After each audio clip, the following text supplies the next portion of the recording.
Hello, my friends, and welcome to our virtual celebration for the week of Sunday, December 19th and beyond. We are celebrating the winter solstice, and as the wheel turns toward the end of our calendar year, we are celebrating some of the most magical and sacred events of the entire calendar.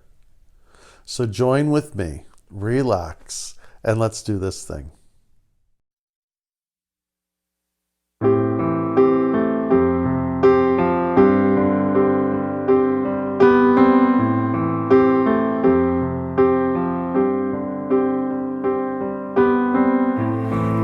Trust in the Spirit. I will open my heart. I will always remember the truth of God that has brought me this far. So lead me on this path of life. And every step I take in faith leads me home to a place where all I know is love and grace. Lead me on this path of life.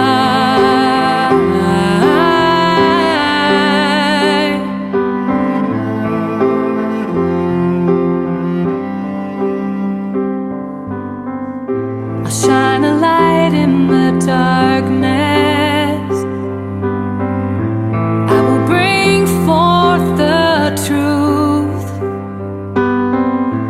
I will always honor the beauty and light that I see in you.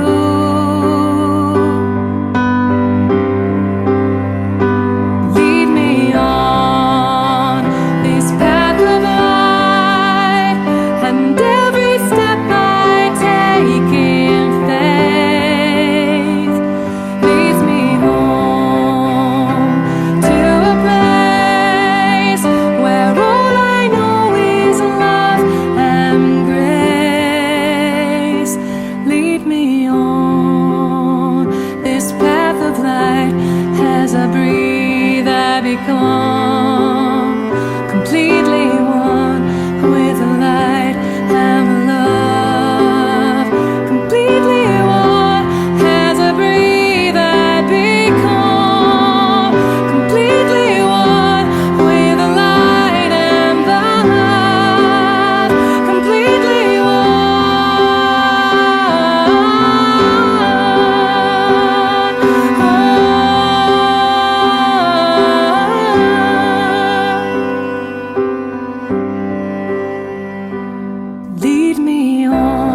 Hello again, my friends. So here we are at the winter solstice, the longest night and the shortest day, where the wheel keeps turning and we find ourselves in one of the most sacred times of the year. And what I mean by sacred is that which points to the divine essence in all life and begins to demonstrate for us the true nature of relationships. And you know what I love about this time of year is all the myriad of festivals of one tradition or the next. And they don't even mean the same thing. And I think it's important that we appreciate and celebrate the distinctions. But there are common themes: darkness and life, sleeping and awakening, something coming that has been anticipated. We are still in the final weeks of Advent, this time that is of waiting. You know, I love the word Advent. It comes from the Latin word adventus, which means to wait. But in Greek, it means parousia, which is literally being in the presence. And so we find ourselves in this wonderful time. You know, lately my attention is moving towards the Celts. And the Celts were this remarkable group of people. There are still many of us that have Celt blood in us. But the Celts were this remarkable group of loose tribes that were in the ancient world, you know, from about 500 BCE. We knew of them until the Roman conquest later on. But, you know, they were everywhere. They were in Britain, Ireland, Scotland. They were in France. They were in Spain. They were in Turkey, which was at that time known as Galatia, the land of the Celts. So they were everywhere. And, you know, what's beautiful about their traditions was that they saw the divine living in all creation, in every little thing. It was kind of a consternation to the Romans because they didn't worship in temples. They appreciated the feminine, and men and women had equal stature, but mostly they would not recognize the cult of empire. So there was a lot of energy to sort of defeat or to subdue them. There was a very interesting character in the beginning of the Common Era, a man by the name of Irenaeus. And Irenaeus was a Celt. He was from the area of Lyons. He was educated as a Roman, but he held on to his tradition. And he began to hear of this great mystical religion that was coming out of the Middle East, out of Palestine, of this remarkable man who saw the light in all creation. And he went to go study. Now, here's the interesting thing about Irenaeus and his tradition and why it's relevant to us today. He traveled to the Middle East. He traveled to Galatia, and there he studied under a man by the name of Polycarp. Now, Polycarp was a direct disciple of St. John the Beloved. And so you have this direct line from the great teacher and avatar, Jesus as the Christ, to the Beloved, the one who laid on the breast of Jesus, as they say, could hear the heartbeat and feel the breath of the divine, John himself. And John's disciple was Polycarp. And Polycarp's disciple was this Celtic teacher by the name of Irenaeus. And so for Irenaeus as a Celt, it was easy to accommodate, to assimilate the teachings of Jesus as the Christ and how they were relevant. For Irenaeus, there were a couple things, 3 things to be exact, that were sort of very important, but actually put him at odds with the growing Roman church of the time, the church that had thrown its lot in with the empire. And the first was this, is Irenaeus believed in the feminine, and as a result of that, he did not advocate for celibacy, which was something that was sort of growing at the time, because he felt that to be divine was to live as naturally as we could.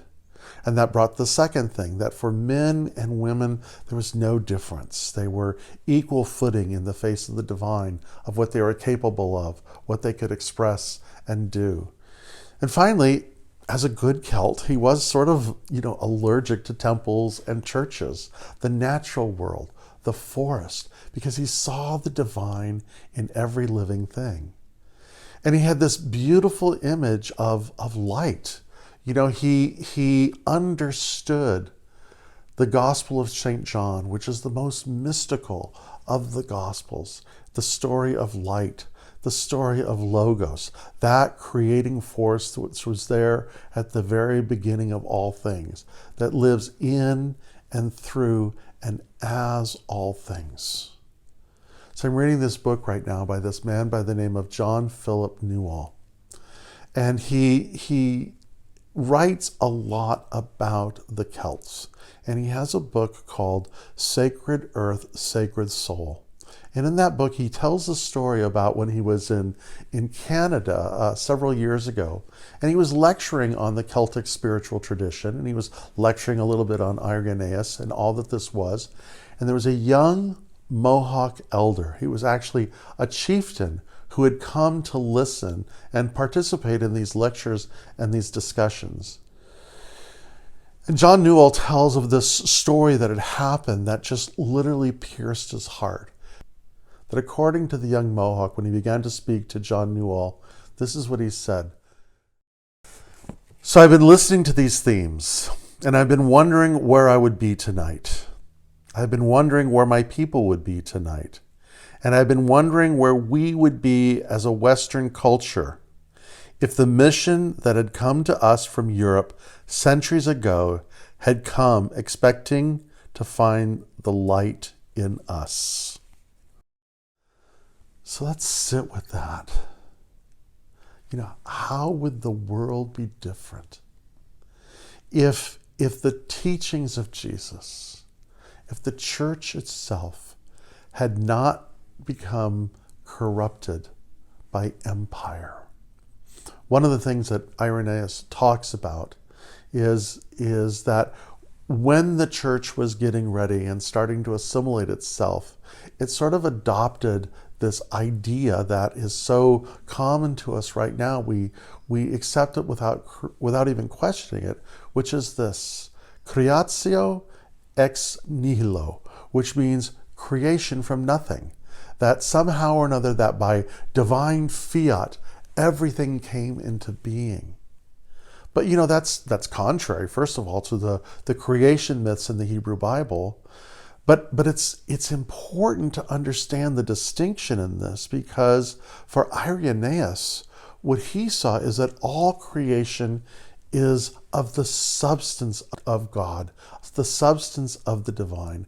And therefore, all creation has dignity, worth, has a level of sacredness.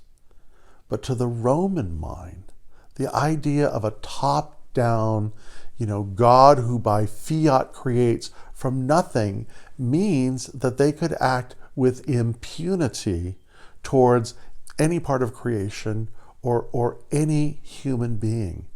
We would call this sacrilege.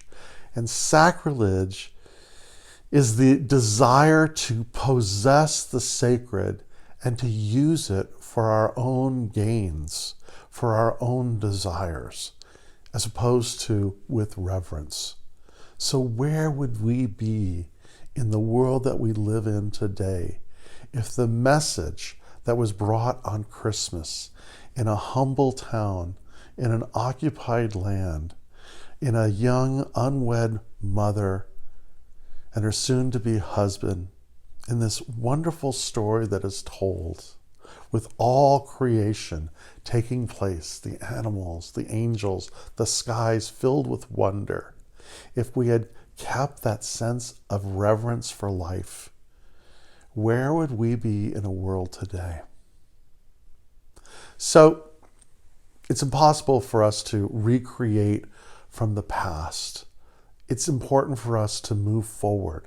Last week I talked about a quote from Dorothy Day about how it's important for us here and now to have this revolution of the heart, to continue this message of reverence, this message of amazement, of seeing every living thing as an emanation of the divine, including ourself.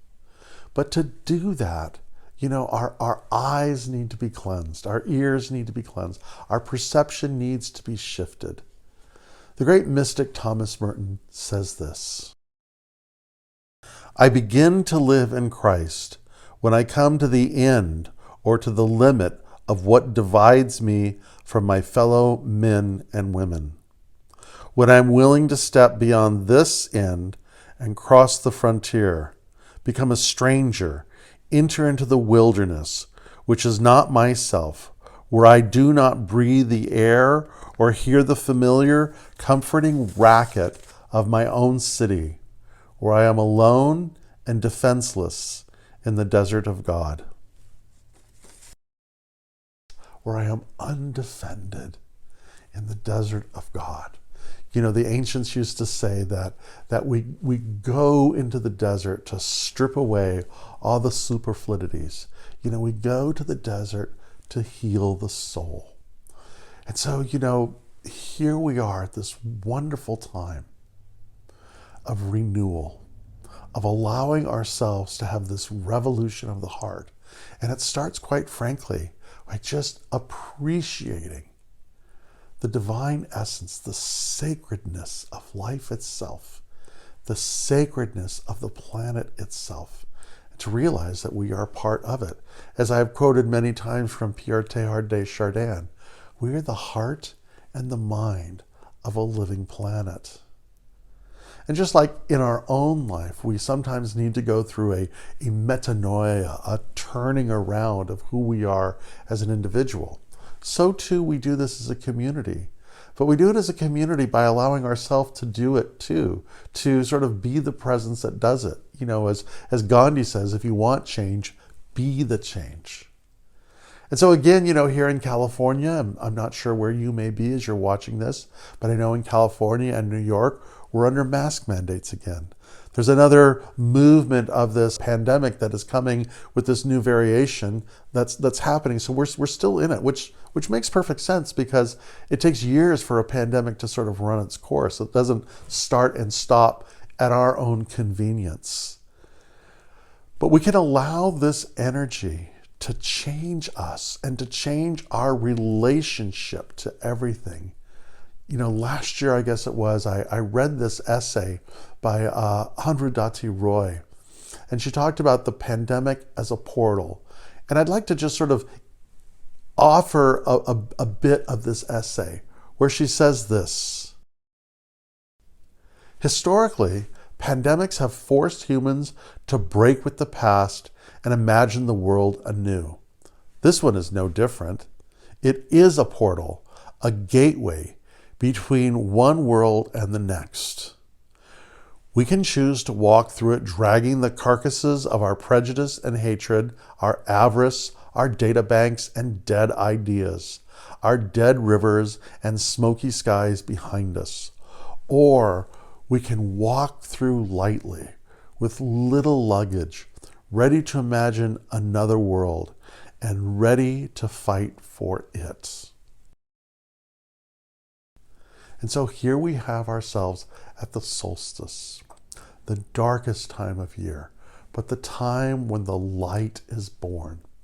So imagine, if you would, this opportunity to use all that's going on as a portal to experience the sacredness of life, to be the presence of the sacredness of life.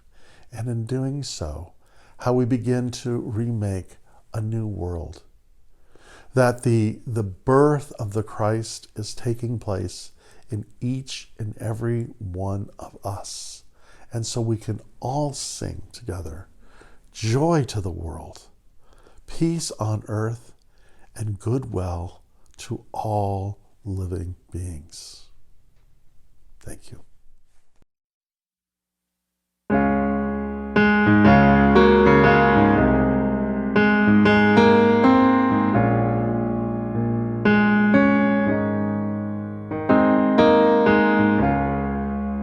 Make me an instrument of your peace and your love. Where there is hatred, I will bring love, and I will bring light to melt all this darkness away.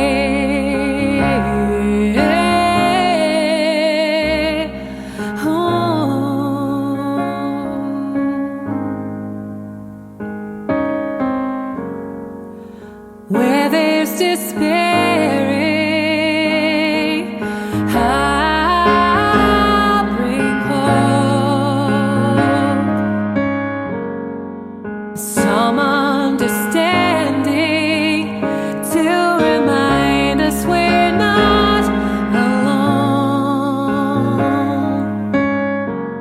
and bring us closer to home.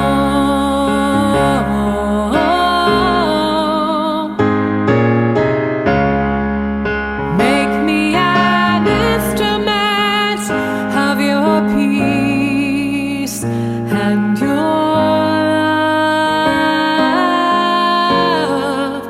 Where there is hatred, I will bring love, and I will bring light to melt all this darkness away.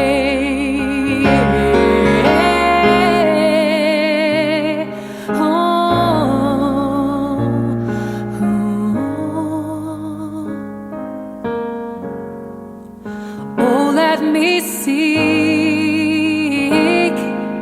not so much to be loved as to love, for it is in giving that we now receive, and it's in releasing we are set free.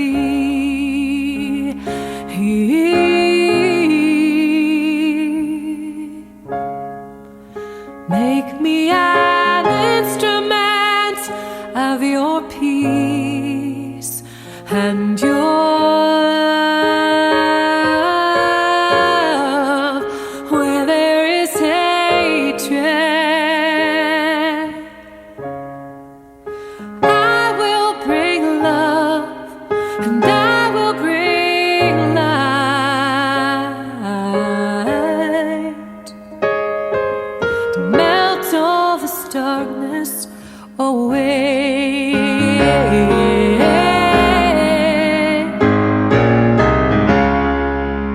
Make me an instrument of your peace and your love. Where there is hatred,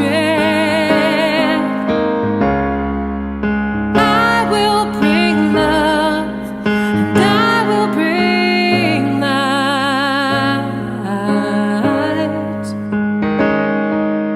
Melt all this darkness, melt all this darkness, melt all this darkness away.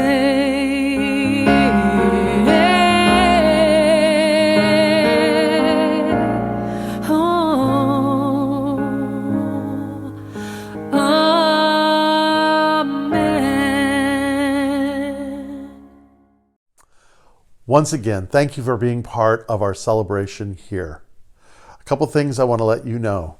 that we will be live streaming on Christmas Eve at 6:30. I'm very excited about this. We'll have an opportunity to combine both our virtual community and our live community together in one celebration for Christmas Eve. There'll be some wonderful music. You might be able to see some friends. So thank you for being part of this. And thank you again and again and again for your continual and generous support, allowing us to come to you, to reach others. I just found out this week that we are now being watched in Italy. So we are becoming international, and that's because of your generosity. Thank you very much. Have a wonderful holiday season, and we'll celebrate the new year together.